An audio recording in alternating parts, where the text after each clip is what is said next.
So a couple of weeks ago, I put out a video reacting to a TikTok. As a brief summary, it was basically this guy saying he puts his money into index funds and that's the primary way he invests his millions of dollars of net worth. Now, I said in that video, it's important to remember that obviously if you do use index funds, you lose a lot of control. For example, voting rights and attendance of shareholder meetings, etc. So you can't affect the direction of the business. Now, a lot of people took offense to this, and in the comments, they really went to town. For example, a lot of people say, oh, a mere millionaire can't influence the direction of a business.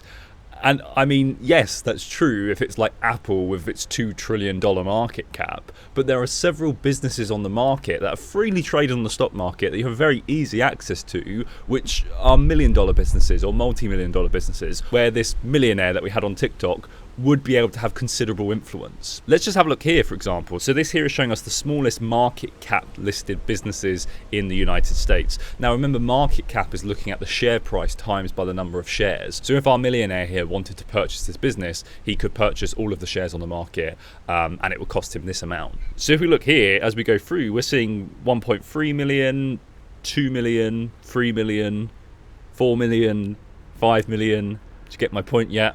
So even if we took the most extreme end and we say this is a $5 million business, the investment of $1 million would give our investor a 1/5 control of that business. Now, I'm not saying you should do this, and I'm not saying that any of these businesses are worth that amount or that's their value or they have value even. I'm just saying it's something that isn't considered, which is if you're investing your money, and if it's a large amount of money as well, wouldn't you rather have some control over what the business is doing versus no control at all?